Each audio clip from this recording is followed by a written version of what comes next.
The Shiver Hostage. Kiraba watched the albino kid looking around, cringing like a caged animal. Any time he was touched so far, he'd bared his teeth. He looked hurt, too. He was protecting his right wrist, winced a lot, and there was a semicircle burn on his forehead right in the middle of it. Someone had pressed a hot 9mm against it, he thought. The more he looked at the kid, the more distracted he got.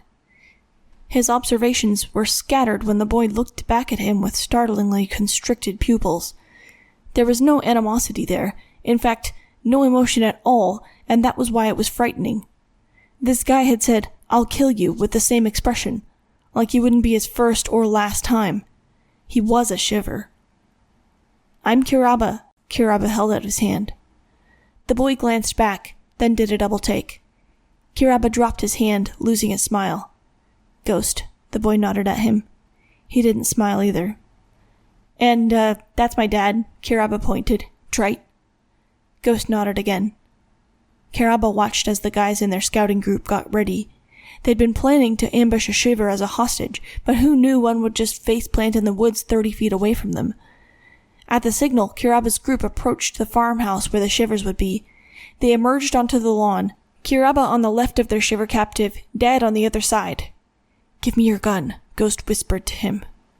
Kiraba shook his head, a little afraid to actually say no. Ghost looked him over like he was sizing him up. It was uncomfortable. "You know they're gonna kill you," he said quietly. "What?" Kiraba said, but they were interrupted. "Okay, let's just move carefully here," Dad said across the lawn. Everybody was within easy shooting distance. "What do you mean they'll kill us?" Kiraba whispered to Ghost, while Dad and Clive started talking over the distance.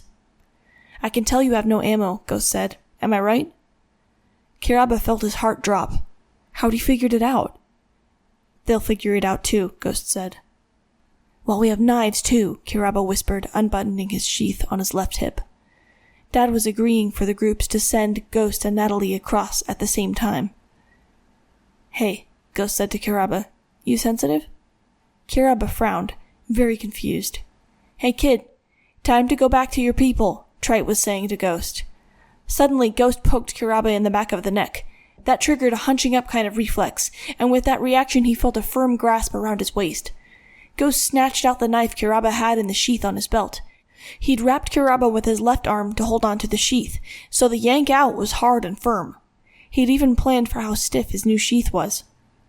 Kiraba was shocked as the shiver stepped away with his own knife. Even more when, as he kept walking, he pulled a second knife straight out of his right sweatpants pocket. Halfway over, Ghost turned back to Kiraba to give him a nod. Slack-jawed, Kiraba was about to get angry till he saw the look in the kid's eyes. They were soft, and he had a little smile. Then it vanished, and Ghost turned back to the shivers. His head bowed and his shoulders lowered. He took a huff of breath, then went. Come to think of it, the shivers didn't look that happy to see him. Oh no, they were pulling knives and closing the distance toward Kiraba and his group. Kiraba looked at the others, who looked equally indecisive. A horrid clutching cry came from the shivers. Kiraba looked up to see Ghost yanking a knife out of a neck. Ghost was leveraging Clive against his chest like a barricade, keeping the right-hand knife to Clive's throat, and spinning to keep people off his back. He rotated right and stabbed an armpit as the guy tried for his face, kicked someone in the gut with a back leg. How he even saw the guy behind him was a mystery. The shivers kept coming in with curses and knives or clubs and getting downed. He had to knife Clive in the middle of this because Clive tried to fall and elbow him in the balls. Clive went down with the others. The last 5 pulled guns. "Tell old man to leave this place alone," Ghost said to the shivers.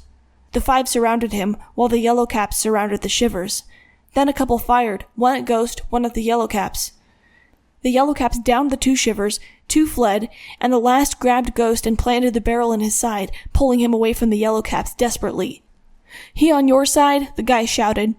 Ghost planted his weight. "I'm not going back there alive, Slim," he said. From the fearless expression on his face, he meant that. Kiraba couldn't understand it. "I will shoot you," Slim said. "I'll shoot you and drag you back." Ghost looked up at Kiraba, who already guessed what he was thinking. "Don't," Kiraba said softly. Ghost reached back to grab the gun pointed into his side. Kiraba saw Slim panic and wrestle Ghost with the gun. Then the dreaded sound of the gunshot. Ghost spun around and knifed Slim, right in the side of the throat, and a slanting stab deep under the ear. He pulled out the knife, flipped it back around to pointing at the Yellowcaps and glanced around at them, panting heavily through bared teeth. He kept swaying like he was going to fall. The Yellowcaps hesitated, looking at each other. Ghost was wincing, blinking hard and looking at the Yellowcaps. He barely spared a glance for the fallen shivers. "You gonna fight me or what?" he said. "Oh no," Era said. "We're not gonna fight you." "You just saved our asses," Trite said. "Pardon my language." Ghost nodded like, "Yeah, I did." He looked down with a grimace at a big oval of blood appearing on his sweatshirt. A drip fell from the bottom. There was some soaked into his sweats, too. It wasn't near the middle of his abdomen, at least. He looked back up at the Yellowcaps with a suspicious expression, then at Kiraba. His eyes softened a little. He flipped Kiraba's now bloody knife in his fingers to hold it by the flat of the blade, without even looking at it. It was a memorized movement. He kept his eyes on them while he stooped to put it on the ground. "Ouch," he hissed softly as he straightened up. He hesitated, looking between them all doubtfully. Then he stepped back carefully over the twitching Slim and the guy's bloody arms disgustedly, and turned to go. He threw suspicious glances back at them the whole time. "Wait," Trite called to him. "Ghost, wait." At his name, Ghost paused, then turned halfway back. "Let us at least patch you up." "You're Yellowcaps, aren't you?" Ghost called back. "She's the only real Yellowcap," Kiraba jerked a thumb at Era. "The rest of us were forced to fight." Despite the angry looks from the others, Kiraba figured it was best to explain that. A former Shiver wasn't going to like any other gangs, probably. "You deserve to at least get a night's sleep," Trite called to him. Ghost lowered his head with a derisive chuckle. "You wouldn't say that if you knew me." Trite gave Kiraba a helpless look. "Here," Kiraba said to Trite, "let me go by myself. I think he distrusts me less. I'll help him with my medical kit." He didn't wait for approval, but moved forward. Ghost matched his steps forward with 3 backward. He nearly tripped and caught himself on the tree to his left with his forearm. He pulled back and clutched his wrist, wincing. He had to have aggravated the injury in that fight.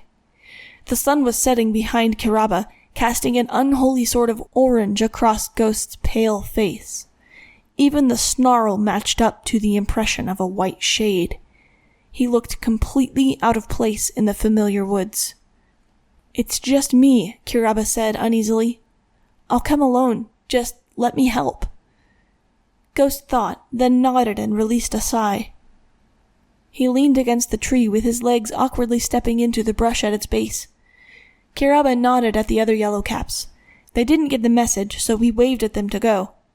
His dad was the last one to leave. Kiraba gave him a confident grin and a thumbs up. Trite sighed, nodded and left. Then he mustered up his courage for real and approached Ghost.